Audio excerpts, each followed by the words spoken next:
বন্ধে চিত্তং সরোজস্থং সুখাসিনাং কৃপাময়ীম প্রসন্ন বদনাং দেবীং দ্বিভুজাং স্থিরলোচনম আলুলায়িত কেশার্থ বক্ষস্থল বিমণ্ডিতাম শ্বেতবস্ত্রার্বিতার্ধাঙ্গাং হেমালঙ্কারভূষিতম সকরণ্যস্তহস্তাং চ জ্ঞানভক্তিপ্রদায়িনীং শুভ্রাং জ্যোতির্ময়ীং জীব পাপসন্তাপহারিণীং রামকৃষ্ণগতপ্রাণা তন্নাম শ্রবণপ্রিয়াম তদ্ভাবরঞ্জিতাকারম প্রণমামি মুর্মুঃ।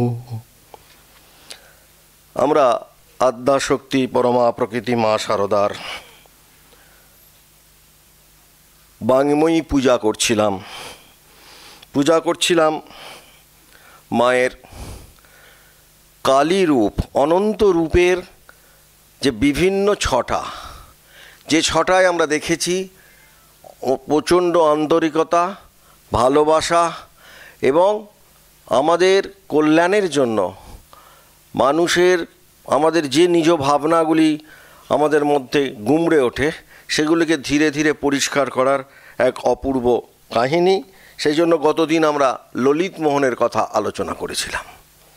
আপনারা যারা গত ক্লাসে শুনেছেন তারা নিশ্চয়ই মনে আছে ললিত মোহন চট্টোপাধ্যায়, যিনি কাইজার চ্যাটার্জি নামে বিখ্যাত ছিলেন, তিনি কি করেছিলেন না, তিনি এই আস্থা, আমাদের যন্ত্রণা, আমাদের বেদনা, আমাদের হতাশা, সেই হতাশাকে আস্থায় ফিরিয়ে নেবার এক অপূর্ব দর্শন এবং এক অপূর্ব ভাবনা তিনি আমাদের মধ্যে রেখেছেন।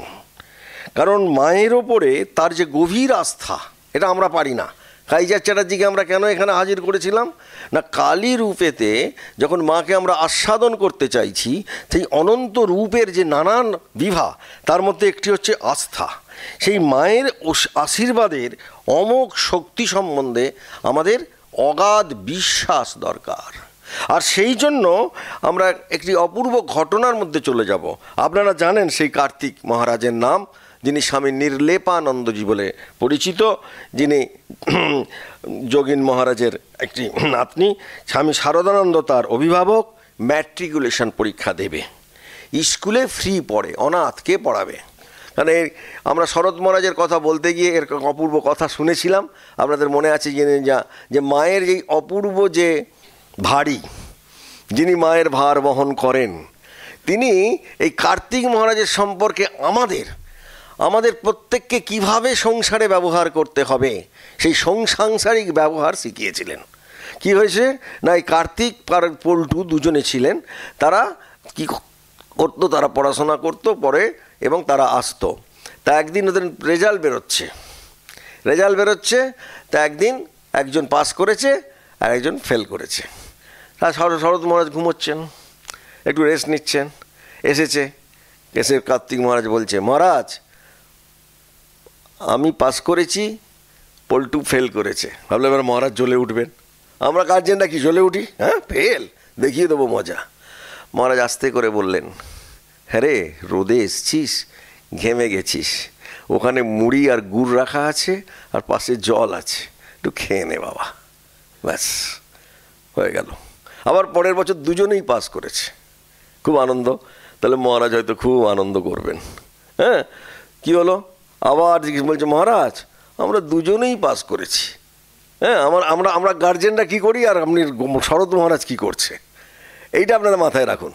এই জন্যেই আমাদের এই জয়ন্ত দুর্গাকে আমাদের দেখতে হবে, কেন তিনি দশভূজা হয়ে তার সংসারকে সামলাবো কী করে, সেই অপূর্ব একটি মানে কণা তিনি আমাদেরকে ছেড়ে দিয়েছেন। তখন শরৎ মহারাজ আবার শুয়ে আছেন, কিরে না আজকে খুব ভালো খবর। কি খবর? না আমরা দুজনেই পাস করেছি। শরৎ মহারাজ পাশে ফিরে শুলেন, ওই দেখ ওখানে গুড় আর জল আছে, তোরা অনেক কিছু খেয়ে নে, আনন্দও নেই দুঃখও নেই এবং তাকে কিছু বলাও নেই। এই রকম এই যে অগাধ বিশ্বাস, সেই সামরণানন্দ তিনি অভিভাবক, তিনি স্কুলে ফ্রিতে পড়েন, বই ধার করে পড়তে হয়। কিন্তু কার্তিক মহারাজ খুব ভালো ছিলেন পড়াশোনায়, তাই 16 থেকে কয়েক মাস কম তার লেখানো ছিল বয়স, তাই পরীক্ষায় বসতে পারবে না। তখন ইংরেজ আমল, মহা বিপদ। কার্তিক কেঁদে ফেলেছে যে আমাকে দিচ্ছে না, বলছে না না হবে না, বোর্ড থেকে না করে দিয়েছে। তখনকার দিনের এসব ছিল না, একে ধরে টরে আমরা করে নিলাম, তখন ধরাধরির ব্যাপারই ছিল না। সকালবেলায় মাকে প্রণাম করে কি করবে, তখন ও ধরল কাকে, কাইজার চ্যাটার্জি। তুমি একটু মার সাথে কথা বলো। বলছে মাকে, হ্যাঁ মাকে একবার প্রণাম কর তুই। ধরলেন, তখন বললেন তুই মাকে প্রণাম করতো। তারপর ললিতবাবু বললেন মা এটা একটু ভালো করে আশীর্বাদ করুন তো, এবার যদি পরীক্ষা না দিতে পারে তাহলে এর লেখাপড়া সব পণ্ড হয়ে যাবে। হ্যাঁ, মা সঙ্গে সঙ্গে তার মাথায় হাত বুলিয়ে দিলেন, দিয়ে ঠিক হবে নলিত, মা আবার ল বলতে পারতেন, নলিত, ঠিক হবে নলিত, তুমি চেষ্টা করো। শেষ পর্যন্ত ওই কাইজার চ্যাটার্জি এগিয়ে ঘুরছে ওদিক ঘুরছে, ঘুরে উপাচার্য তখন ছিলেন দেবপ্রসাদ, তখন উপাচার্য ছাড়া হতো না, তখন মধ্যশিক্ষা পর্ষদ হয়নি, তখন সব কলকাতা ইউনিভার্সিটির আন্ডারে। উপাচার্য দেবপ্রসাদের অনুমোদন পেলেন এবং ললিতমোহন কার্তিককে পরীক্ষা দিলেন। কার্তিক পাশ করলো, MA করলো, তারপর রামকৃষ্ণের সঙ্গে যোগদান করলো। এই হচ্ছে কার্যাই। এখন কেন আপনাদের বলছি না, আমরা মাকে ধরবো, মাকে আমরা ধরবো কীভাবে, গভীর আস্থা নিয়ে। এই আস্থাটা আমাদের মধ্যে আসবে কী করে না, বিশ্বাসে। আর সেই বিশ্বাসটা 5 শিকে 5 আনা যেমন গিরিশের ছিল, ললিতেরও কিছু কম ছিল না, এই ললিত চ্যাটার্জির কিছু কম ছিল না। তাই তিনি বলছেন, একবার সীমায়ের সেবক স্বামী অরূপানন্দ তার স্মৃতিকথা বলছেন যে সীমা উদ্বোধনের বাড়িতে আছেন, যে কালী রূপ মানে কি কেবল ভয়ঙ্কর নয়, কালী রূপ মানে তার মধ্যে নানা রকম রূপ রয়েছে। সেই রূপের মধ্যে আমরা দেখতে পাই কি না, নানা রকম আকর্ষণী রূপ। সেই রূপ কেবলমাত্র আমাদের অন্ধকার দেখায় না, কি দেখায় না, ললিতমোহন সীমাকে প্রণাম করছেন, সীমা কথা বলছেন, রাসবিহারী মহারাজ তাদের কথায় যোগদান করলেন। মা তখন বলছেন যে ঠাকুর বলতেন, ওই যে রাসবিহারী মহারাজ সাধু হচ্ছেন, সাধু তো সন্ন্যাস নেবেন, দেখো ক্ষুরস্য ধারা নিশিতা দূরত্বয়া। মা সংস্কৃত বলেননি, মা বাংলায় বললেন, ক্ষুরের ধারের ন্যায় বড় কঠিন এই যে পথটা।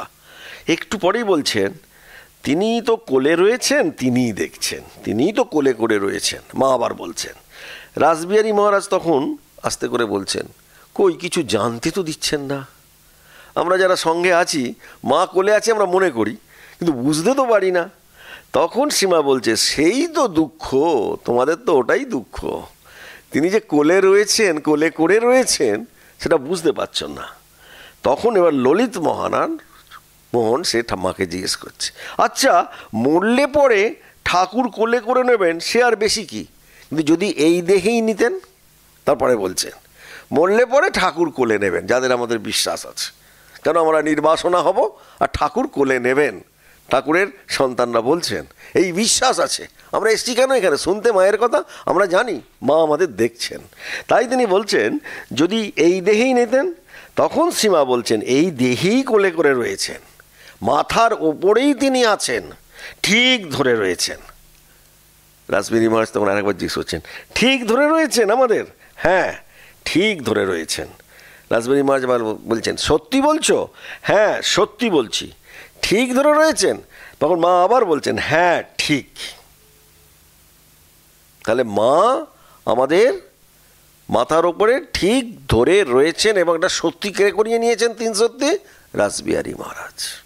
তাহলে দেখা যাচ্ছে যে এই যে ভাগ্যবান ললিত, তিনি সত্য সত্যি গভীর বিশ্বাসের পরিমাপ করা যায় না। ললিতের যেমন বিশ্বাস, আমরা সেরকম দেখেছি, এটা তো ললিত তো একজন মিডল ক্লাস ফ্যামিলির ম্যান, কিন্তু আবার আমরা কাকে দেখছি অস্পৃশ্য। আপনারা সবাই তার নাম জানেন, শ্রীমা সারদা, যাকে শরৎ মহারাজের সঙ্গে এক এতে বসিয়েছেন, আমরা সবাই জানি তার নাম আমজাদ। এই আমজাদের কীরকম বিশ্বাস না, আমজাদের এমন বিশ্বাস যে মা আমাকে দেখছেন। অন্যান্য ব্রহ্মচারীরা সাধুরা একদম মুসলমান, তখন তো খুব বেশি ছিল, এখন তো অতটা নেই আপনারা জানেন, তখন মানে একদম জাতপাত খুব বেশি ছিল। সেই সময় মায়ের ওখানে পুজোর ওখানে মা দাঁড়িয়ে আছেন, আমজাদের সাথে কথা বলছেন। মাকে পেরিয়ে যেতে হবে ব্রহ্মচারীকে আনতে পুজোর জিনিস, সামনে কে দাঁড়িয়ে আছে? মুসলমান। এইটা তখন খুব ছিল। ব্রহ্মচারী গেলেন, মা চুপ করে বসে আছেন, মার দিকে তাকালেন, মা বলে হ্যাঁ ওখান থেকে নিয়ে যাও। মা এতটা বিশ্বাস করতেন যে মানুষে মানুষে ভেদ নেই। আর আমজাদ মা যখন আসতো, মা যখন থাকতো সে কোনো রকমের বাজে কাজ করতো না। এবং জয়রাম বাটিটা চুরি মুক্ত ছিল, কার জন্য? আমজাদের জন্য। সব গ্রামে চুরি হচ্ছে, কিন্তু জয়রাম বাটিতে চুরি ফাঁকাতি হচ্ছে না। কারণ কি? আমজাদকে মা তার ছেলে মনে করেন, আর সবাই আমজাদকে খুব ভয় করে, আর যারা চুরি করে, যার ফলে কোনো চোর ছিল না। এই জন্য জয়রাম বাটির লোকেরা বলতো, মা ভালোবেসে চোরগুলোকেও ভালো সাধু করে দিলেন। জয়রাম বাটির লোক, মা চোরগুলোকেও সাধু করে দিলেন, এত তার ভালোবাসা। তার মানে দেখা যাচ্ছে যে অস্পৃশ্য তাকেও দিয়েছেন। এই যে কালী রূপের আমি বলছিলাম না, অনন্ত রূপ, কাইজার চ্যাটার্জিকে দিচ্ছেন একটা কথা, কিন্তু অস্পৃশ্য মুসলমান যাকে সবাই ব্রাত্য করছে, যাকে দুচ্ছাই করছে, যাকে অবজ্ঞা করছে, যাকে অনাদর করছে, তাকে মা তার মধ্যে দেবত্বের বিকাশ ঘটাচ্ছেন। সেই তার দোষ জেনেও সেই দোষটিকে আস্তে আস্তে আস্তে আস্তে গুণে পরিণত করছেন। এই পরশপাথরটির নাম কি? মা শারদা। এই অপূর্ব পরশপাথরের নাম হচ্ছে মা শারদা। এবং আর একটা সুন্দর ঘটনা আছে, এই তৃতীয় চরিত্র, এটা হচ্ছে শহরে একটা বস্তির মানুষ। সে কোথায় না, সে বালক, 1911 খ্রিস্টাব্দের মার্চ মাস, শ্রীমা এসছেন দাক্ষিণাত্যে। কোথায়?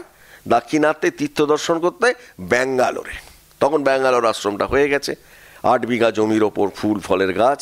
আশ্রম বাড়ির সর্বদক্ষিণের ঘরটি মায়ের ঘর, সীমা বাস করতেন। সেটা এখন মন্দির হিসেবে চিহ্নিত, আপনারা গেলেই দেখবেন মায়ের ঘর বলে সেটা আলাদা করে রাখা হয়েছে। এখানকার শান্ত পরিবেশ, মা খুব প্রসন্ন হয়েছেন, তার কাছে ভক্তরা আসছে, উৎসবের একটা পরিমণ্ডলের সৃষ্টি হয়েছে। একদিন সীমা তার ঘরে বসে দেখছেন একটা বাচ্চা ছেলে জানলা দিয়ে উঁকি মারছে। খোঁজ করে, জানলা দিয়ে কেন উঁকি মারছে? না, হরিজন, ও ঢোকার কোনো তার অধিকার নেই। ইঙ্গিতে সীমা তাকে ঘরে ভেতরে, সে তো ভয় পাচ্ছে, কিছুতেই আসবে না। মা বলছে, আয় না, সে আসবে না। মা তাকে জোর করে ঘরের মধ্যে নিয়ে এসছেন। এরপর তার পোশাক ছেঁড়া, তার মাথার চুল উস্কো খুস্কো। মা তার মাথাতে একটু তেল মাখিয়ে দিলেন, দিয়ে চুল আঁচড়ে দিলেন, আবার তাকে খেতেও দিলেন। মা প্রথম দিন দেখছেন বাচ্চাটাকে। এরপর তার আদেশে ছেলেটিকে জামা কাপড় দেওয়া হলো। মা তখন বললেন আশ্রমের লোকদের, স্থানীয় গোঁড়ামি অগ্রাহ্য করে সব ব্রাহ্মণরা এসে গেছে, না মা উচ্চ বর্ণ। তখন ওদিকে দাক্ষিণাত্যে একদম দুর্দান্ত বর্ণভেদ। মা বলছে, না, ওই বাচ্চাটাকে আমি দীক্ষা দেব। মা তাকে দীক্ষা দিলেন। এবং স্থানীয় গোঁড়ামি তখনকার দিনের অগ্রাহ্য করে হরিজনকে দীক্ষা দিলেন মা, একটি বাচ্চা ছেলে। এবং তার নামটা কি? আদিমূলম। এবং মায়ের কৃপায় এই আদিমূলমের জীবনধারায় পরিবর্তন আসলো, আর্থিক অবস্থার উন্নতি হলো, বিদ্যুৎ দপ্তরে কাজ পেল। 51 খ্রিস্টাব্দে যখন জ্যোতিষ্বরানন্দজি ব্যাঙ্গালোর মঠের অধ্যক্ষ হলেন, তিনি বিদ্যুৎ দপ্তর থেকে অবসর নিয়ে তিনি স্বেচ্ছাসেবা দিয়ে যাচ্ছেন প্রতিদিন। সবাই তাকে দেখে অবাক, মানে সে প্রতিদিন মায়ের মুহূর্তে, সে একবার না দুবার মাকে দেখেছে, আর যখনই মায়ের কথা বলে হাও হাও করে কাঁদে। আজকে আমি যা হয়েছি, মানে একটা হরিজন থেকে মা তাকে আস্তে আস্তে দেবতায় উন্নীত করলেন। এই দেবত্বে উন্নীত হচ্ছে রামকৃষ্ণ সংঘের, রামকৃষ্ণ ভাবধারার মূল ধারা। যে কোনো প্রকারে দেবত্বে উত্তীর্ণ হওয়ার জন্য আমরা সবাই ব্যাকুল। আর সেই জন্যই মা এই অসংখ্য দৃষ্টান্তের মধ্যে আমরা এই তিনটি চরিত্রে আমরা দেখলাম কি না, এইভাবে মা আস্তে আস্তে কি হচ্ছেন না, আমাদের জয়ন্তী মঙ্গলা কালী, তারপর কি ছিল? ভদ্রকালী কপালিনী। মা হচ্ছেন ভদ্রকালী। তাই কিভাবে ভদ্রকালী তিনি হচ্ছেন না, ভদ্র মানে কি? সুখং ভক্তেভ্য দাতু কলয়তি অঙ্গীকরতি, মানে কি না, সুখ প্রদানের জন্য তিনি সুখপ্রদা, তিনি সুখ প্রদান করেন। ভদ্রকালী মানে কি? সুখ প্রদান করেন। তিনি সুখপ্রদা, সর্বদা শুভদা, শুভ দান করেন। কে করেন? ভদ্রকালী মা শারদা। আর এই সুখপ্রবাহের মূল যে উৎস, সেই উৎসটা কি? মাতৃহৃদয় সঞ্জাত। তাই আমরা দেখুন, আপনারা সবাই এখানে এসছেন, কেন এসছেন? মায়ের ভালোবাসার পরশ পাবো বলে। প্রত্যেকেই আমি বলছি, আমিও পরশ পাচ্ছি, আপনারা শুনছেন, আপনারাও স্পর্শ পাচ্ছেন। কারণ কি না, তিনি সকলের মা। এই যে মা অর্থাৎ এই যে মানবী সম্পর্ক পাতিয়ে যে আদ্যাশক্তি একটি অদ্ভুত রূপ পরিস্ফুট করছেন, এবং তার দৈবী রূপের চোখ ধাঁধানো রূপ দেখে আমরা এই কালী রূপ যেমন আমরা একটা দেখেছি, পরে আমরা কপালিনী যখন পড়বো আরও দেখব, সেখানে কি দেখব না এই যে অনন্ত লীলাময়ী মা, তার মায়ামুগ্ধ জীব আমরা বুঝতে পারছি না যে শিব শক্তি লীলার বিষয়। গীতায় বলা হচ্ছে অবজানন্তিং মাং মুরা মানুষিং তনুমাশ্রিতম, আমরা অজ্ঞ জীব, আমরা তোমাকে জানতে পারি না। কেন পারি না?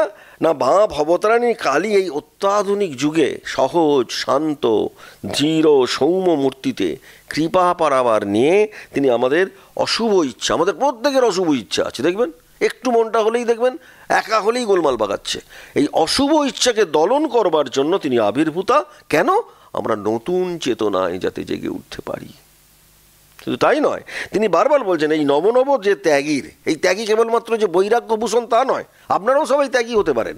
যেই আপনি এই নতুন চেতনায় আপনি জেগে উঠছেন, তখনই কী হবে না এই তার এই অসীম করুণার যে গঙ্গার যে অমীয় ধারা, সেই অমীয় ধারাতে তার রসসমৃদ্ধ অমৃত ভাণ্ড আমরা পান করতে চাই, সবাই চাই। দেখুন এখানে আমরা সবাই এসেছি, এবং সেইটা পান করে আমাদের জীবনে একটি শুদ্ধ প্রেরণার নেশা আসবে। মায়ের কথা না শুনলে আমাদের নেশা আসছে, নেশা মায়ের কথা শুনতে হবে, দেখবেন সব কিছু ছেড়ে আপনি চলে আসছেন।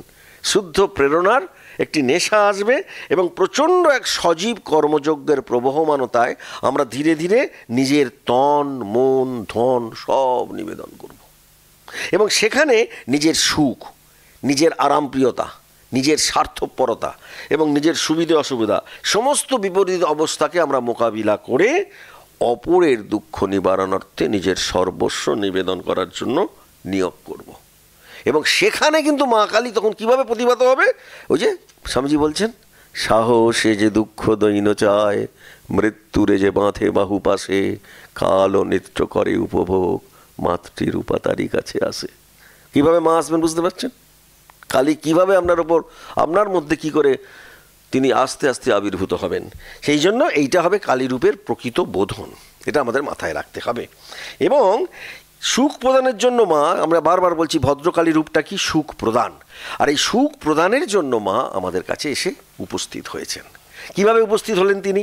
না মার আগমনের পরেই আমরা দেখেছি অভিনব জাগরণ ঘটেছে, যেটা নিজেদের জীবন পরিপূর্ণ এবং সর্বাঙ্গ সুন্দর করে গড়ে তুলতে এখন প্রত্যেকটা নারী, বিশেষ করে মায়েরা বদ্ধপরিকর।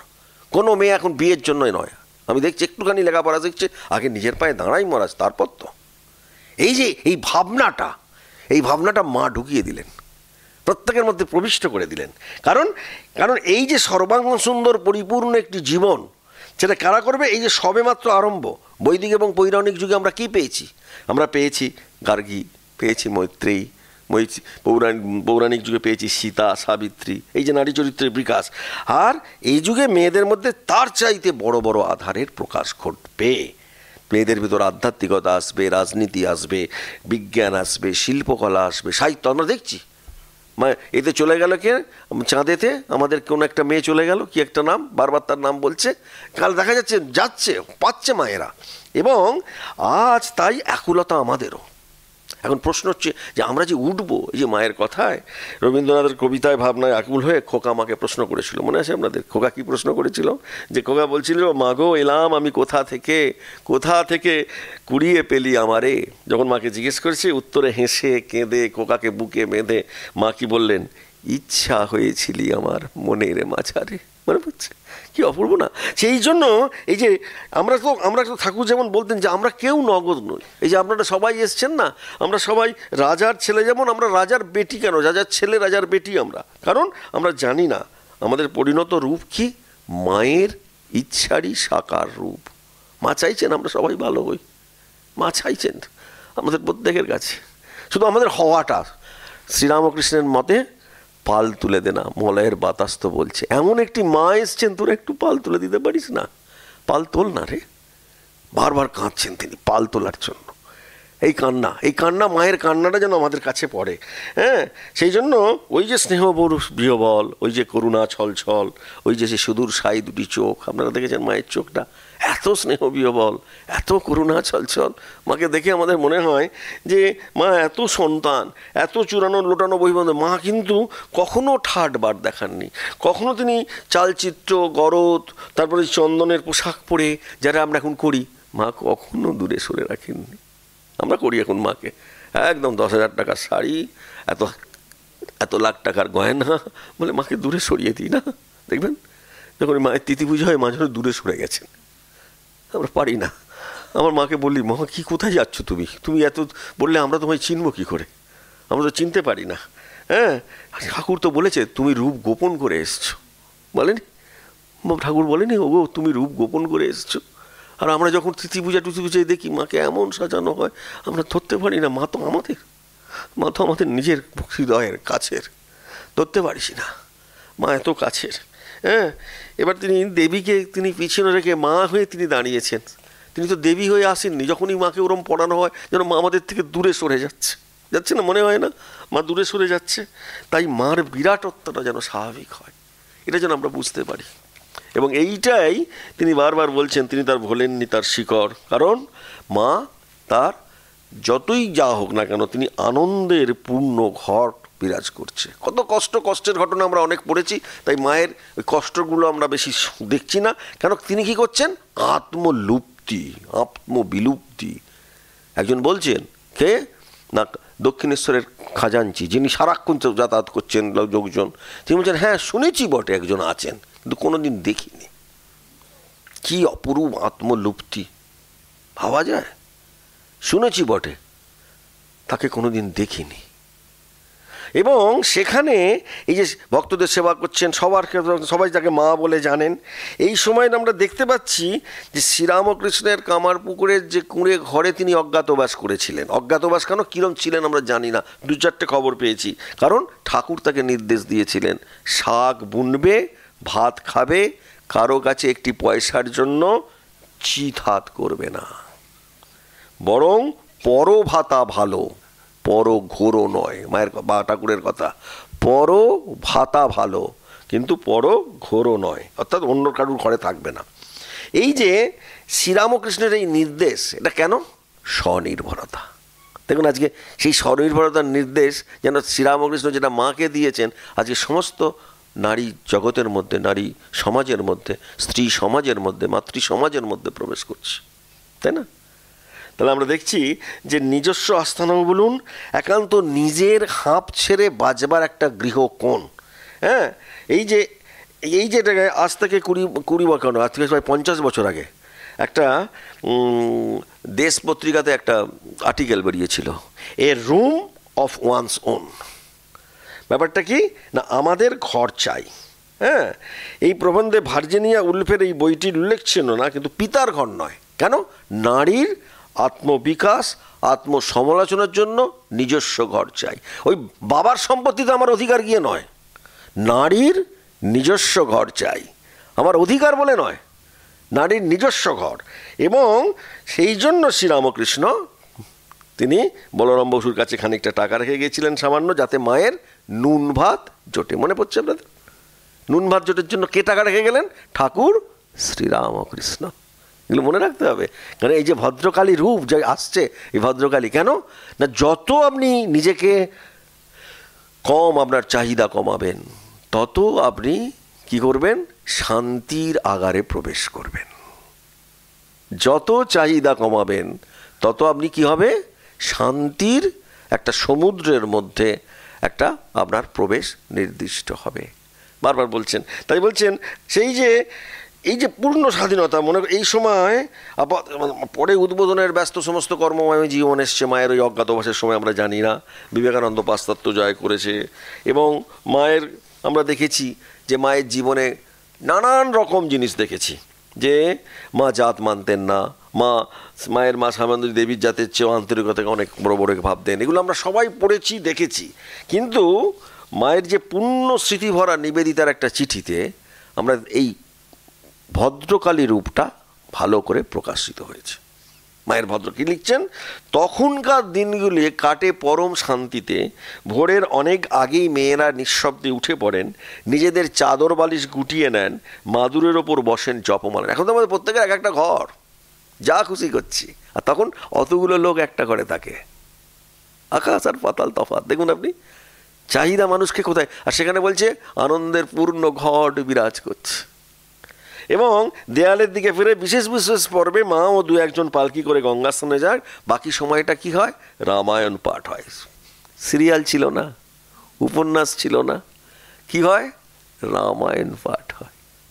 দেখতে পাচ্ছেন কিভাবে কত এতে তখন মানুষ কত উদ্ধত, কত উন্নত, কত পবিত্র মানুষরা হচ্ছে। তাই তিনি বলছেন মায়ের ঘরে শুরু হয় পূজার আয়োজন, তরুণীরা প্রদীপ ধূপ সবের আয়োজন করে। এখন তরুণীদের বলতে গিয়ে মায়েরা ভয় পায়। গঙ্গা জল আনেন আর ফুল এবং অন্যান্য পূজার দ্রব্য চয়ন করেন। এরপর ফল সবজি কাটা হয়। সেই জন্য ধর্ম ছাড়াও আমরা দেখেছি যে মা তিনি আস্তে আস্তে একটি অপূর্ব ভদ্রকালী রূপ, আমি এই এত মায়ের কথা কেন বলছি, ভদ্রকালী রূপটাকে ভাবতে হবে, কেন এই ভদ্রকালী ব্যবস্থাটা তিনি আমাদের মধ্যে ছড়িয়ে দিয়েছিলেন বিশেষভাবে। ভদ্রকালী রূপটা আমরা দেখব যে তিনি বেছে বেছে শিষ্য করতেন না, মা কিচ্ছু করতেন না বেছে বেছে শিষ্য, মা তেমন করতেন না। তিনি কোনো মহিলাকে, ঠাকুর কি করতেন, ঠাকুর প্রথমেই তার হাত ওজন করছেন, দেখে নিচ্ছেন উন পাজুরে কিনা, এই দেখি তুই টেরা কিনা, বলে আবার টেরা কিনা দেখে নিচ্ছেন, কত কী করছেন ঠাকুর, তারপর তিনি এন্ট্রি দিচ্ছেন। ঠাকুর সহজে না তোর এখন হবে না বলে সেই এর সময় দুই একজনকে ফিরিয়ে দিয়েছেন। ঠাকুর মানে কি, ফিল্টার, ঠাকুর মানে হচ্ছে প্রচণ্ড ফিল্টার। আর মা ঠাকুরের কাছে কোনো বাধা দেননি। তিনি কোনো ক্ষেত্রে ঠাকুরকে বলতেন আমি না বলতে পারবো না, কারণ কি, আমি সকলের মা। এই যে ভদ্রকালী রূপের মা, এই যে ভদ্রকালী রূপটা আপনাদের বলতে যাব, প্রচুর কথা আসবে, আপনারা যদি আমার সঙ্গে থাকেন বুঝবেন ভদ্রকালী রূপটা কি, এত কথা আসবে মায়ের ভদ্রকালী রূপে। যারা সংসারী মা তাদের সমতলে নেমে এসে সুখ দুঃখের কথা বলতেন। তাই তো মা এত প্রিয়। কত মা এসছে, আমরা কত দেবীকে পুজো করছি, মাকে এত পুজো করি কেন না, সংসারে শান্তি বজায় রাখার উপদেশের মধ্যে দিয়ে তিনি কি বলেছেন, সহ্য করতে বলছেন, ধৈর্য ধরতে বলছেন, আত্মত্যাগের কথা বলছেন, এবং সেটা মুখের মধ্যে গেঁথে দিচ্ছেন মনের মধ্যে। যারা বিবাহিত তাদের বলতেন স্বামী স্ত্রী একমত হয়ে জন্মচারণ করো, একমত হয়ে। মা ছিলেন অকপট, মা ছিলেন খোলামেলা, মা ছিলেন শিষ্য এবং ভক্তদের কাছে নিজের আত্মীয় স্বজনের প্রকৃত চেহারা কখনো লুকিয়ে রাখতেন না। আমরা যেটা করি, ও কী ভাববে, ওর দোষটাকে আমরা লুকিয়ে রাখি, মা কখনো লুকিয়ে রাখতেন। মা সংসারী এবং সন্ন্যাসী এই দুইয়ের আচরণে আলাভোলা ভাবকে তিনি প্রশ্রয় কখনো দিতেন না, যে তুমি সন্ন্যাসী হও আর সংসারী হয়। একবার কি হয়েছে, লাটু মহারাজ তিনি কি করেছেন, কিছু জিনিসপত্র ফেলে নেমে গেছেন, মা ঠিক লক্ষ্য করেছেন, মানে ট্রেনে থেকে, মা আবার সেগুলি নামাবার ব্যবস্থা করলেন, করে শিষ্যের অসাবধানতায় যে ফেলে যাওয়া কেউ টাকার ব্যাগ তুলে নিয়েছে তাকেও, সংসারী সে আবার টাকার ব্যাগ ভুলে গেছে, তাকেও হুঁশিয়ারির শিক্ষা দিলেন। অর্থাৎ প্রতিদিন জীবন হচ্ছে সচেতনতার শিক্ষা। আধ্যাত্মিকতা মানে ওই এলেভেলা নয়, আধ্যাত্মিকতা মানে অ্যালার্টনেস। আমি আপনাদের আগেও বলেছি, পূজনীয় ভূতিসানন্দজি আমার সন্ন্যাস গুরু, তিনি আমাদের খুব বলতেন। আমরা যখন ব্রহ্মচারী মহারাজ প্রেসিডেন্ট বেলুর মঠে যেতাম, মহারাজের পা করার আমাদের সুযোগ হয়েছে, তখন মহারাজ বলছেন দেখো সাধু হও আর সংসারী হও, এরম বলেন বলি, তোমরা একটা কথা মনে রেখো। আমরা বললাম মহারাজ কি কথা বলুন, বলছে তোমরা সর্বদা অ্যালার্ট থাকবে, অ্যালার্ট। তুমি ব্রহ্মচারী হও আর সন্ন্যাসী গৃহস্থ হও, তোমাদের অ্যালার্ট থাকতে হবে। আমরা তো গৃহস্থ নয়, বলে সে নয়, আমি বলছি দুজনের জন্যই প্রযোজ্য অ্যালার্ট। আমরা সবাই ওখানে ব্রহ্মচারী আর সন্ন্যাসী ছিলাম, রাত্রি 9:30 মহারাজের প্রেসিডেন্ট মহারাজের কোয়ার্টারে। তোমাদের অ্যালার্ট থাকতে পারবে। তাহলে অ্যালার্ট কেন মহারাজ? অ্যালার্ট মানে নো অ্যাডমিশন নোটিশ। সন্ন্যাস, তুমি যেহেতু সন্ন্যাসী, কোনো রকমের বিজাতীয় ভাবনা যেন তোমার মধ্যে না প্রবেশ করে বাইরে থেকে। তুমি দেখবে না, তুমি শুনবে না, তুমি বলবে না, তুমি ভাববে না। বাক কায় মন, এটা যেন মনে থাকে। এটা 1 নম্বর। অর্থাৎ অবজেক্টিফাইড ওয়ার্ল্ড থেকে তোমার মধ্যে যেন কিচ্ছু প্রবিষ্ট না হয়। কে বলছেন? স্বামী ভূতিসানন্দজি। আমি তখন বললাম মহারাজ তাহলে অ্যাওয়ারনেসটা কি? তো বুঝতে পারছি না। বলি তো সোজা, বুঝছো না? না তো মহারাজ বুঝতে তো পারছি না। অ্যাওয়ারনেসটা ওটা গেল অবজেক্টিফাইড ওয়ার্ল্ডের নো এন্ট্রি। অ্যাওয়ারনেসটা হচ্ছে সাবজেক্টিভ ওয়ার্ল্ডের। তুমি অনেক কিছু ঢুকিয়ে রেখেছো তোমার মনের মধ্যে, আজে বাজে জিনিস প্রচুর ঢুকিয়ে আছে, এবং সেগুলো থেকে বাজে জিনিস উঠছে, তুমি বাইরে দেখছো না কিন্তু ভেতর থেকে উঠছে।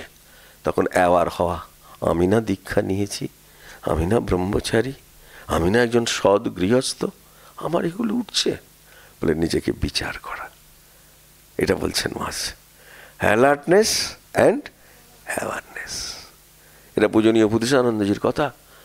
এটা উনি বারবার বলছেন, যেটা সন্ন্যাসী এবং সংসারী দুজনেরই যার আছে, সে আর হাতের মধ্যেই নির্বাসনা। আস্তে আস্তে সে নির্বাসনায় হয়ে যাবে, মুক্ত হয়ে যাবে। তাকে ওই কুম্ভতে গিয়ে মুড়মুড় করে গিয়ে গঙ্গা স্নান করলেই হবে এই বিশ্বাস করতে হবে না, কোনো দরকার নেই এই বিশ্বাসের প্রয়োজন আছে। কিন্তু যদি আমরা অ্যালার্টনেস না অ্যাওয়ারনেস হলাম না, নিজেকে ছেড়ে দিলাম, কোনো জন্মে হবে না। মনে পড়ছে আপনাদের, এখানে আমি বলেছিলাম মা ছিলেন পুরীতে সবাই পুরীর রথ টানছে, পুরীর রথ ধরলে কি হয়, সঙ্গে সঙ্গে মুক্তি হয়ে যায়, আর জন্ম হয় না। তখন মাকে একজন জিজ্ঞেস করেছে, মা একটু বলো দেখিনি। কি মা? না এই যে এত লোক হুড়মুড় করে যাচ্ছে, কি ভিড়, পদপিষ্ট হয়ে যাচ্ছে, এই যারা পুরীতে এই জগন্নাথের রথের রশি ধরছে, এরা সকলেই কি মুক্ত হয়ে যাবে? মা বলছেন, তা কি হয় নাকি? তাহলে সবাই যে বলছে দূর বাবা, ও যেখানেই যাই বলুক না কেন, তাহলে কারা মুক্ত হবে মা? যারা নির্বাসনা, কেবল তারাই মুক্ত হবে। আর নির্বাসনা কি করে হবে? বুদ্ধেশানন্দজি বললেন। আপনারা বুঝতেই পারছেন যে এটা একটা সায়েন্স। আপনাদের বারবার বলছি, মা, ঠাকুর, স্বামীজি পড়ুন, এত সুন্দর বিজ্ঞান পৃথিবীতে আর নেই, কোনো দেশে নেই, আপনি কোথাও খুঁজে পাবেন না এত সুন্দর একটি বিজ্ঞান। যে কি করে আপনি মুক্ত হবেন, সেই মুক্ত হতে গেলে কি দরকার, এবং মুক্ত কি করে হয়। একজন বুদ্ধেশানন্দজিকে জিজ্ঞেস করছে, আমাদের কোনো একজন সন্ন্যাসী না ব্রহ্মচারী মনে নেই আমার, অনেকদিন আগেকার কথা তো, তখন জিজ্ঞেস করছে, মহারাজ হ্যাঁ আমাদের কি মুক্তি হবে? জিজ্ঞেস করছে, খুব পাকা পাকা কথা, সাধুরা তখন সব পড়ছি তো। মহারাজ আমাদের কি মুক্তি হবে? তখন মহারাজ খুব আস্তে করে বললেন, বন্ধনটা বুঝেছো? খুব আস্তে করে, যেমন বলেন, ও চুপ করে বলছে, তুমি আগে বলো বন্ধনটা কোথায়, কিসের মুক্তি, কার মুক্তি, বন্ধনটা বুঝেছো? মহারাজ জিজ্ঞেস করছেন। হ্যাঁ, মহারাজ তো খুব সুন্দর হিউমার, মানে মহারাজের কাছে থাকলে মানে সারাক্ষণ আমরা আনন্দে থাকতাম, মানে ওইরকম একটু আনন্দময় পুরুষ। হ্যাঁ, যদি কখনো সুযোগ আসে মহারাজের স্মৃতি কথা বলার, তখন মানে এত আনন্দ দিতে নি ভাবা যায় না। সেই জন্য বন্ধনটা বুঝলেন। তখন একজন বলছেন, তাহলে বন্ধনটা কোথায় মহারাজ? বন্ধনটা শরীরে নয়, বন্ধনটা মনে। সমস্ত গোলমাল তোমরা মন দিয়ে করো, শরীর দিয়ে তো পরে করো, আগে তো মন। তোমাদের সব গোলমাল কিসে হয় জানো তো? মনেতে। সেটা তোমরা বুঝতে পেরেছ? এইভাবে শ্রীরামকৃষ্ণ আমাদের দেখাচ্ছেন কি না, এই অ্যালার্টনেস এবং অ্যাওয়ারনেস যদি না থাকে, তাহলে আমরা আস্তে আস্তে সেই শুদ্ধ বুদ্ধ মুক্ত অবস্থায় উন্নীত হতে পারি না। এবং এটা আমাদের করতে হবে কোথায়? সংসার থেকে পালিয়ে গিয়ে না। এই জন্য শ্রীরামকৃষ্ণ একটি অপূর্ব যে সুন্দর একটি ছবি মেঁকেছেন, আমাদের সবার মনে আছে সেই ছবিটা। উনি গল্পর মাধ্যমে বলেছেন যে একটা মহিলা, সে মুখে দরদাম করছে, কোলে তার শিশু আছে, তাকে দুধ পান করাচ্ছে, আর অবিরত ঢেঁকির পাড়, সেই ঢেঁকির পাড় যেখান থেকে শস্য সারাচ্ছে, আর মনের অধিকাংশ ভাগটা পড়ে আছে ওই ঢেঁকির পাড়ে। মানে সামান্য অসাবধান যদি হয়, তার হাতটা এবং পাটা দুটোই চেঁচে যাবে। হ্যাঁ, তাহলে আমাদের মা তাই, আমাদের মা ওই যে চালচিত্রের মধ্যে ঘটা করে দেবী সাজেননি। শ্রীরামকৃষ্ণ যেটা বলেছেন, আমাদের মা সেটা করেছেন। তিনি প্রাত্যহিক খুঁটিনাটি করে যেতে যেতেই ভক্তদের উপদেশ দিচ্ছেন। কখন আমি প্রশ্নকারী শিষ্যকে বলছেন, আমি যখন কুডনো কুটবো তখন এসো। আমাদের মা, তিনি কেন না, তিনি অত্যন্ত সহজে মাকে দেবী বলে গ্রহণ করা শক্ত, কিন্তু সেই শক্ত কাজই প্রকৃত ভক্তদের দিয়ে তিনি করে নিচ্ছেন। কারণ এই যে ব্রহ্মতত্ত্বদর্শিনী মদালসা, যিনি দোলনায় সন্তানদের দোলাতে দোলাতে ব্রহ্মতত্ত্বের উপদেশ দিতেন, তেমনি মাও সন্তান সন্ন্যাসী হয়ে গেলেও তিনি তাকে আস্তে আস্তে কুণ্ড করতে করতে দর্শন দিচ্ছেন। বুঝতে পারছেন মাকে? আপনারা যদি একটু মাকে চিন্তা করেন তাহলেই বুঝতে পারবেন যে আমরা কেন বলছি যে তিনি বারবার আমাদের স্বরূপের কথা বলছেন, আমরা বুঝতে পারি না কেন? মায়ের কথা মানি না, মনেও থাকে না। দেখবেন এখান থেকে বেরোবেন সব গোলমাল। কি বলেছেন? মন্ত্র কিছু নয়, ভক্তি সব। মন্ত্র ভুলে গেলে কিচ্ছু হবে না, আপনার ভক্তি আছে কিনা দেখতে হবে। মন্ত্রতন্ত্র কিছু নয়, মায়ের কথা। কি কথা? ভক্তি সব। আর কি? সৎসঙ্গে থাকো। সৎসঙ্গ মানে যেখানেই প্রসঙ্গে, যে আপনারা ভাগ্যবান। কেন ভাগ্যবান? মার কথা শুনছেন। এই যে সৎ ভাবনায় কিছুক্ষণের জন্য হলেও ঠাকুর আপনাদের সেই যোগ্যতা দিয়েছে, সেই ভাবনা দিয়েছে। তাই তিনি বলছেন যে যার আছে মাপো, যার নেই জপ। এই সমস্ত কথাগুলো আমরা যেই মাপতে পারবো, আমার অনেক আছে, দেখে কি করব? অনেক আছে, আমি সর্বদাই অন্য যেখানে যন্ত্রণা, যেখানে বেদনা, যেখানে আর্ত আমি দিয়ে দেবো। যত দেব কি হবো? আমি তত নিশ্চিন্ত হব। আর বলছে স স স, সহ্য করো, সহ্য করো, সহ্য করো। তারপরে আবার সুন্দর কথা বলছেন, জপাত সিদ্ধি। তুমি দেবে কিন্তু তোমায় জপ করতে হবে। এবং শেষকালে বললেন কি? যেটা আমরা পারি না, কারো দোষ দেখবে না। কেউ পারি না আমরা, দেখবেন লক্ষ্য করে, কেউ পারি না। খুব সেটাকে চিন্তা করি, ঠিক জানো তো, এই বললেন, উনি ওই করলেন, ওই ভক্তটা এইরকম বলেই যাচ্ছি আমরা। আরে ওখানে মাকেই তো তুমি নিজে করছো, তুমি মায়ের কথাই তো শুনছো না রে বাবা, তাই না? তাই তিনি বলছেন এই যে ঘোর সংসারে পদ্মপত্রের জলবিন্দুর মতো সাংসারিক কাজের ভিড়ে সংসারের একজন হয়েই থেকেছেন মা, তাই না? এবং সেখানে কিন্তু লুকোতে পারেননি তার সেই চোখ, তার সেই সুদূর প্রসারী দৃষ্টি। সেখানে আমরা কি দেখেছি? যে শ্রীরামকৃষ্ণ তাকে বীজ মন্ত্র শিক্ষা দিয়ে দিয়েছিলেন, সহস্তে এঁকে দিয়ে গিয়েছিলেন কুণ্ডলিনী চক্র। স্বামী বিরজানন্দ যখন, মনে আছে আপনাদের বিরজানন্দজির কথা, সাধনকালে সহস্রারে ইষ্ট চিন্তা করে গুরুতর অসুস্থ হয়েছিলেন। মা প্রথমেই তাকে সুস্থ করে তুলতে পারছিল না, মাই প্রথম তার রোগ ধরেছিলেন, প্রকৃত ব্যবস্থা দিয়েছিলেন, সুস্থ করে তুলেছিলেন, বলছিলেন ওইখানে নয়, হৃদয়ে করো। হ্যাঁ, মা না ধরতে পারলে এই সাধনার শেষ অবস্থা কি? উন্মাদ, রোগ এবং মৃত্যু। এটা মাথায় রাখতে হবে। এই জন্য মা নানাভাবে প্রতিদিনের জীবনে, সাধন জীবনে, সর্বকালের মানুষদের জন্য সর্বসময়ের প্রেরণার সাগর আমাদের মা। মা নিজে যেমন তার মাতৃরূপকে মুখ্য করে তুলেছেন, তেমনি আজকের নারীদের মধ্যে তিনি চেয়েছেন মাতৃশক্তির বিকাশ। এবং সেই মাতৃ তো কুমারীর হতে পারে, নিঃসন্তানের হতে পারে, বিধবার হতে পারে, সধবার হতে পারে, কর্মরতার হতে পারে, সন্ন্যাসিনীর হতে পারে, বয়সহীন হতে পারে, সম্বন্ধহীন, কিন্তু সমস্ত পারমার্থিক। বয়সহীন, সম্বন্ধহীন যা কিছু হোক, সব কিছু হবে পারমার্থিক। লক্ষ্য করে দেখা যাচ্ছে যে কি দেখা যাচ্ছে? যে নারীর মধ্যে যত মাতৃশক্তি প্রবল, তিনি সংসারে এবং কর্মস্থলে ততটাই সফল। যে নারীর মধ্যে, এটা দেখবেন, কর্মশক্তি যার প্রবল, তাই ক্ষমা, দয়া, ভালোবাসা যদি দেয়া যায় তবেই শাসনের অধিকার আসে, তাই না? এটা আমরা সব মারা জানি। ক্ষমা, দয়া, ভালোবাসা যদি দেয়া যায় তবেই আমাদের শাসনের অধিকার আসে। স্বামী, পুত্র, ভ্রাতা, পিতা, সহযোগী এবং অধস্তনকে এই মাতৃভাব আমরা নির্দ্বিধায় দিতে পারি। এই ভাব বিস্তৃত করা যায়, প্রতিবেশীর প্রতি করা যায়, পাড়ায় করা যায়, অঞ্চলে করা যায়। এইভাবে নিজেকে জাহির না করে নারী যত আত্মবিলোপের শক্তি লাভ করবে তত তার সাফল্য হবে। এবং রাজনীতি তো আমাদের বিষয় নয়।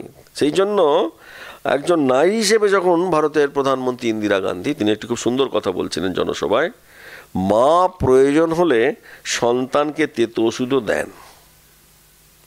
ইন্দিরা গান্ধী একটা জনসভায় বলছেন, মা প্রয়োজন হলে সন্তানকে তেতো ওষুধও দেন। হ্যাঁ, এই কথা কে বলতে পারে? একজন নারী প্রধানমন্ত্রী বলতে পারে।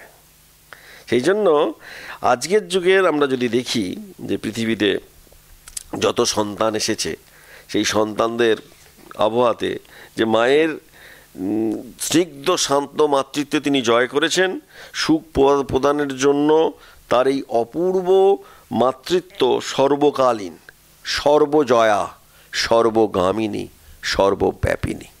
এবং এই মা শব্দটি হচ্ছে সুখ প্রদানের মাপকাঠি। আর এই সুখ প্রদানের মাপকাঠি হিসেবে তার হৃদয়ে স্থিত যে স্নেহ সাগর, সেই স্নেহ সাগরকেই মাপ নির্দেশক তিনি মেনেছেন, কারণ তিনি ছিলেন সর্বজ্ঞা।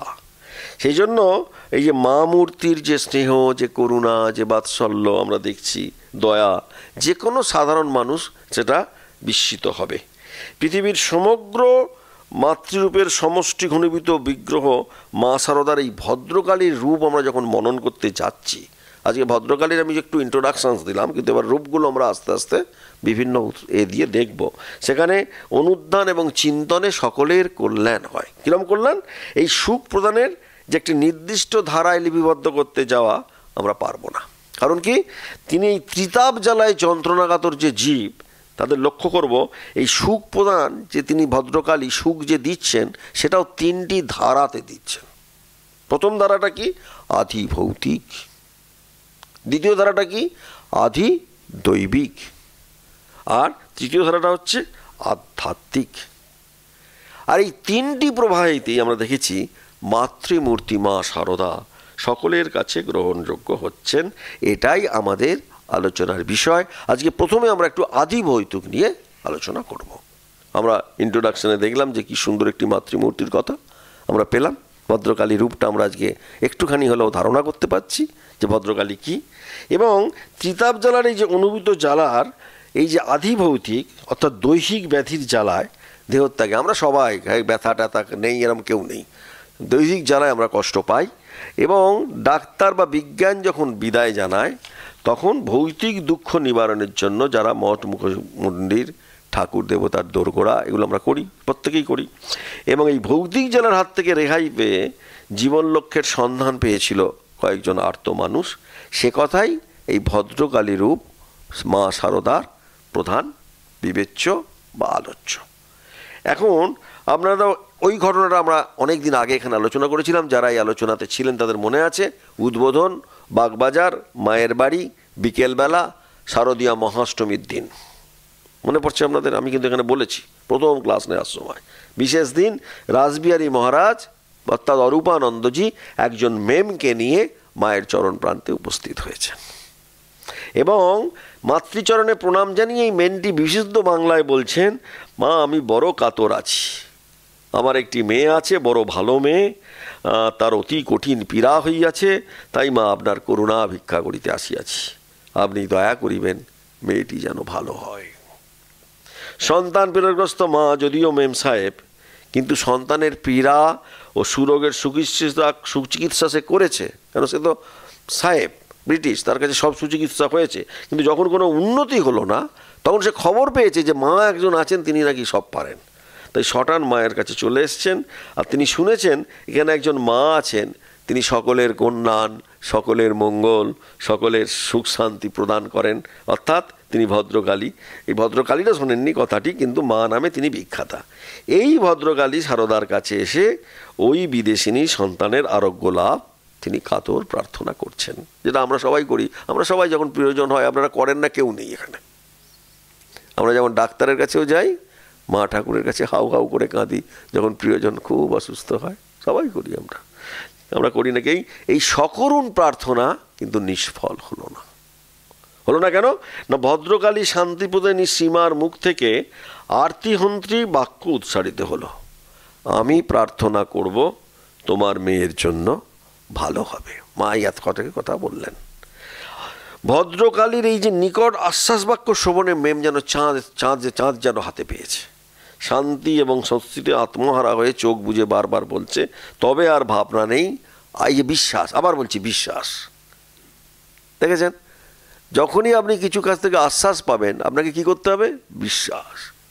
হ্যাঁ, তবে আর ভাবনা নেই, আপনি যখন বলছেন তখন ভালো হইবেই, ভালো হইবেই, ভালো হইবেই, নিশ্চয় নিশ্চয় নিশ্চয়। আমার একটা ছোট্ট ঘটনা মনে পড়ে যাচ্ছে যে একবার একজন সন্ন্যাসী পরিব্রাজক অবস্থায় আছেন, তিনি ওরকম যাচ্ছেন, বিভিন্ন একটা গ্রামে প্রবেশ করেছেন। যেই গ্রামে প্রবেশ করেছেন সেই গ্রামের লোকজন এসে তাকে ধরেছে, সন্ন্যাসীটিকে। মহারাজ, আমরা তুমি কাউকে এসছেন, আপনি খুব ভালো হয়েছে, আমরা একটা মহারাজই খুঁজছিলাম। হ্যাঁ, কী ব্যাপার? না, একটা ছেলে 15-20 বছর বয়স, 15-16 বছর বয়স, প্রচণ্ড জ্বর, ডাক্তার করে দিয়েছে, এখন আর কোনো উপায় নেই। তা সাধু সন্ন্যাসী ছাড়া তো আর কেউ করতে পারে না। তা আপনি সন্ন্যাসী ঢুকেছেন বাজে, নিশ্চয়ই ওকে আপনি কিছু ঠিক করে দেবেন। সন্ন্যাসী তো মহা মুশকিলে পড়লো, তারও তো জড়িবুটিও জানা নেই, তার মন্ত্রও জানা নেই। সে হাওয়াও করে তখন করবেটা কি, সে বুঝতেই পারছে না কি করবে। হ্যাঁ, তারা তো ছাড়বে না, সব দাঁড়িয়ে রয়েছে। হ্যাঁ, আপনি একটা কিছু করে দিন। হ্যাঁ, এই একদম মরো, তাকে আপনাকে বাঁচাতেই হবে, আপনি না করলে কি হবে। সে বেচারা সন্ন্যাসী, সে কি করলো, সে তার কাছে কিছু নেই, তার কাছে কি আছে, তার বীজ মন্ত্রটা আছে। সে তখন বললেন, ঠিক আছে, আমি কিছু করতে পারবো কি না জানি না, কিন্তু আমার কাছে একটা জিনিস আমার গুরুদেব দিয়েছেন, যেটি সব থেকে মূল্যবান বলে আমি মনে করি। তা আমি সেই বীজটা একটু বলে তার মাথাতে 5 মিনিট ধরে প্রায় 108 বা 1008 বার চপ করে দিয়েছে। দিয়ে সেই সন্ন্যাসী চলে গেছে ওখান থেকে, পরিক্রমায় আছে তো, চলে গেছে। অনেক দূরে সে চলে গেছে। 2 দিন 3 দিন বাদে হঠাৎ দেখছে উপবাস দেখে সব মোটর সাইকেল করে সে একদম সেই নদীর ধারে এসে তাকে ধরেছে। মহারাজ, স্বামীজি স্বামীজি স্বামীজি, মানে 4-5 দিন বাদে। বলে কি হলো? বলে মহারাজ, সে একটা অনেক ঘটনা ঘটেছে। বলে সে প্রচুর ফল মিষ্টি সব নিয়ে এসছে। কী হয়েছে না, যেই আপনি চলে এলেন তার হাতে কি করলেন কে জানে, আপনি ভগবান জানেন। হ্যাঁ, তারপর থেকেই দেখছি সে আস্তে আস্তে সুস্থ হচ্ছে। যে ডাক্তার তাকে দিয়ে গিয়েছিল, সে আস্তে আস্তে সুস্থ হয়ে উঠল। এই যে অমোঘ বিশ্বাস, যদি আপনারও কিছুতে বিশ্বাস থাকে, সন্ন্যাসীর সেই অমোঘ বিশ্বাসে সে দেখছে তাই হচ্ছে। এই বিশ্বাস, এই যে আপনি যখন ভালো হইবেই, এই মঙ্গল আকাঙ্ক্ষাটা আমাদের মাথায় রাখতে হবে। সেই জন্য নতুন সন্তান, এই যে শান্তির মন্দাকিনী প্রভাব তখনই সম্ভব যদি আমরা বিশ্বাসে মিলায় বস্তু, তর্কে বহুদূর। এখানে কোনো সায়েন্স নেই, এখানে কেবল আছে কি বিশ্বাস। আর বিশ্বাসটা কীরকম হবে, আমি আপনাদের একদিন বলেছিলাম, নিঃশ্বাস প্রশ্বাস এবং এই ধারণাটা যখন শ্বাসের মধ্যে ঢুকবে তার নাম বিশ্বাস। নিঃশ্বাস প্রশ্বাস এবং যে ধারণাটি আপনার শ্বাসের মধ্যে প্রবেশ করবে তার নাম বিশ্বাস, বিশেষ শ্বাস। এবারে মা আনন্দদায়িনী ভদ্রকালী মাটিকে এখানেই থামলেন না, তিনি কল্যাণময়ী হয়ে গোলাম্মাকে ডাকলেন যে ঠাকুরের ফুল একে একটি দাও, একটি পদ্ম আনো। গোলাম্মা হাত থেকে নির্মাল্য নিয়ে বিল্লপত্র সমেত পদ্মটি নিয়ে খানিকক্ষণ চোখ বুজে পরে ঠাকুরের চিত্রপটের দিকে অপলকে তাকিয়ে মেমটির হাতে দিয়ে বললেন, নাও, তোমার মেয়ের মাথায় বুলিয়ে দাও। এই ঘটনা আমরা সবাই পড়েছি। তা ভদ্রকালী স্বহস্তে থেকে যখন দেহরোগের তিনি নিদান পেলেন, মেমটি হলেন পরম নিশ্চিন্ত। এবার গোলাম্মা বলছে, একটা কাজ করো। কি কাজ? শুকিয়ে গেলে তুমি ওই গঙ্গায় ফেলে দিও ওটা। সঙ্গে সঙ্গে আর্তনাদ করে উঠেছে। দেখুন বিশ্বাস কিরম দেয়। না না না না, এটা তো ভগবানের জিনিস, এটি ফেলিয়া দিব। কি বলছো তুমি? আমি নতুন কাপড়ের থলি তৈয়ার করিয়া উহাতে উহা রাখিব। একে বলে বিশ্বাস। না না না, আর্তনাদ করছে, যেন তার ভেতর থেকে প্রাণবায়ুটা নিয়ে নেবার কথা বলেছে। বিশ্বাস কিরম হয় দেখেছেন? মানুষের পার্থক্য হয় ব্যবহারে, বিশ্বাসের পার্থক্য বুঝতে পারছেন? এবং সেই থলিয়াটাকে মেয়েকে রোজ মায়ের মাথায় বুলাইয়া দিব। মাও তার ইচ্ছা অনুমোদন করলেন এবং অশ্রুসজল কণ্ঠে মেমটি বলছে, ঈশ্বর সত্য বস্তু, তিনি আছেন। কারণ সে যেন পেয়ে গেছে যে মায়ের কাছে তার মেয়ের জীবন, যেটা সাহেব চিকিৎসকরাও নিশ্চিন্ত করতে পারেনি। এবং সন্তান পীড়া বিধুরা মা, মায়ের কাছে ঈশ্বরের এই যে অস্তিত্বজনিত বাক্য, ভদ্রকালী মা শারদার মার্গদর্শনের প্রথম সোপান। কেন ভদ্রকালী বুঝতে পারলেন? ভদ্রং মানে সুখ প্রদান করেন যিনি, সুখদা শুভদা ভদ্রকালী। মাই তাই জয়ন্তী মঙ্গলা কালী ভদ্রকালী। কেন ভদ্রকালী বোঝা যাচ্ছে? আমরা বুঝতে পারছি প্রতিটা কালী আমরা রূপটা দেখেছি, এবার আমরা ভদ্রকালী রূপ দেখছি। এবং এই ভবরূপ মেমটিকে তিনি পরবর্তীকালে কি করেছিলেন দেখুন। মেমটির কি ভাগ্য, মা তাকে দীক্ষা দান পূর্বক পরম সুখ তথা চরম শান্তি এবং আনন্দের সন্ধান দিয়ে ভবরোগ মুক্তি দিয়েছিলেন, নিশ্চিত করেছিলেন। মেয়েটি কত সৌভাগ্য, ওই দেশে জন্মেছে, কিন্তু সে কার কাছ থেকে পেল? মায়ের কাছ থেকে দীক্ষা। তার জন্ম জন্মান্তরের সমস্ত পাপ সব ধুয়ে গেল শুধু মাতৃকৃপায়। এবং কি জন্য? বিশ্বাসে। আমাদের অত বিশ্বাস নেই, ফেলিয়া দিব। গোলাম মা তো ফেলেই দিতে বলছে, গোলাম মা বলছে ফেলে দিতে, আর উনি বলছেন ফেলিয়া দিব। শুধু বিশ্বাসে মিলায় বস্তু। যত বিশ্বাস করবেন তত আপনি বুঝতে পারবেন। এবং আমরা জানি যে রোগান অশেষান বংশ তুষ্টা রুষ্টা তু কামান সকলান অভিষ্ঠান চণ্ডীতে আছে। এই শ্লোকের জীবন্ত ভাষ্য কে এলেন? ভদ্রকালী মা শারদা, তাই না? এবার একটা ছোট্ট ঘটনা বলে আজকে শেষ করব। এবারের স্থানটা কোথায়? এবারে জয়রামবাটি। এখানে নাটিকার প্রধান অংশগ্রহণকারী হলেন মায়ের বাড়ির গরু চড়ানোর একটা রাখাল বালক। তার নাম কি? গোবিন্দ। বড় হাসি খুশি, বড় আমোদে সারাদিন হই হুল্লোড় ঠাট্টা করছে। কিন্তু রাত্রিবেলাটা বড় কষ্ট। খোসপাজনার নিষ্ঠুর আক্রমণ আমরা যখন চলেছিলাম আমাদেরও হতো। ওরে বাবা, সে খুব কষ্ট। আর সে মা কি কষ্ট করে সেটা ধুয়োতেন, পরিষ্কার করতেন। তখনকার দিনে খুব ছিল, এখন নেই, খুব ছিল। মা খুব কষতেন, সারাদিন হই হুল্লোড়। আর এই যন্ত্র, তার তো কেউ নেই। খোঁজ পাজরা নিয়ে সে রাত্রে শুয়ে শুয়ে কাঁদে। বিশেষ করে নিম্নাঙ্গের দিকে বেশি হয়, খুব যন্ত্রণা হয়। কাপড়ের তলায় লজ্জায় সংকোচে কাউকে জানাতে পারছে না, কাউকে দেখাতে পারছে না। সবাইকে গোপন করলে রাত্রে পারে না, রাত্রে কাউ কাউ করে কাঁদে। কারণ কেউ নেই তার। কাউকে না বলে, কাউকে না দেখিয়ে যে এত বাড়িয়ে ফেলেছে, সে যন্ত্রণায় উচ্চ ঈশ্বরে কাঁদতে শুরু করেছে। এই যন্ত্রণা তখনকার দিনের খুব ছিল। কি বুক ফাটা কান্না ওই আর্তনার ছেলেটির। আশেপাশের লোকজন খুব চেষ্টা করছে, ওরে সহ্য কর সহ্য কর, কিন্তু যন্ত্রণা জ্বালাতে তার কন্দন কখনো থাকেনি। সারা রাত গুমড়ে গুমড়ে কাঁদছে ওই যন্ত্রণা কাতর রাখাল বালক। আশ্চর্য, পরের দিন কি দেখা গেল? ভোরবেলায় একটা অপূর্ব দৃশ্য। ভদ্রকালী সুখদায়িনী মা শারদা নিজে হাতে শিল নোড়াতে নিমপাতা হলুদ বাড়ছেন, আর ব্যথাকাতর চোখে গোবিন্দের মায়ের পাশে দাঁড়িয়ে আছে। সে সোজা মায়ের কাছে চলে এসছে, কেউ জানে না। আর মার এই যে সেবা বিগ্রহ, এই যে অভিনব একটি মূর্তি, এটি দৃষ্টিনন্দন। মা বাড়ছেন জীবের দুঃখ এবং শোষণ মোচন করার জন্য যে মার আবির্ভাব, তাই নিজের হাতে একটু একটু করে তুলে দিচ্ছেন আর্ত ছেলেটার হাতে, বলে বলে দিচ্ছেন ওইখানে লাগাও, এতটা লাগাও। লাগাচ্ছেন, আর সে নিঃসংকোচে মার হাত থেকে নিচ্ছে। যেখানে যেখানে মা যেমন লাগাতে বলছে ও লাগিয়ে যাচ্ছে। এই যে নিম হলুদ লাগাচ্ছে, এই যে ত্রিতাবনাশিনী আধিভৌতিক জ্বালার এই যে নিরাময়ের অপূর্ব কাহিনী, আজ তো ইতিহাস। গোবিন্দ সত্য সত্যি সেদিন ব্যাধিমুক্ত হয়েছিল। গর্ভধারিণী গোবিন্দ, সীমার স্নেহ, তার গর্ভধারিণী ছিল না, কিন্তু সীমার স্নেহ, ভালোবাসা, সহমর্মিতা, সহানুভূতি, সেটা একটা নতুন রাজ্যে উপনীত হয়েছে। লৌকিক জ্বালা কেবল মাকে কাছে পেয়েই চলে গিয়েছিল। তাই শারদেশানন্দজি লিখছেন, এটা মাতৃসান এই স্মৃতিকথাতে আছে মায়ের, মাকে পাইয়া মায়ের স্নেহে স্মৃতিহীন মাতৃহীন বালকের রোগের যন্ত্রণার অনেক লাঘব হইয়া গিয়াছে। মা ও ছেলের মুখ দেখিয়া খুশি হইলেন। ভদ্রকালী মা ছেলেকে সুখ প্রদান করবেন, তার যন্ত্রণা লাঘব করবেন, এটা। আর ছেলের খুশি দেখে নিজেও তিনি খুশি হলেন।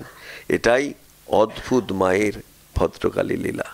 মায়ের কাছে প্রার্থনা জানাই, আমাদের যন্ত্রণাগুলোকেও মা তুমি যেন নিজের হাতে ছুলিয়ে দাও, এটাই প্রার্থনা। জননীং শারদাং দেবীং রামকৃষ্ণং জগদ্গুরুং পাদপদ্মে তয়ো শ্রিত্বা প্রণমামি মুহুর্মুহুঃ।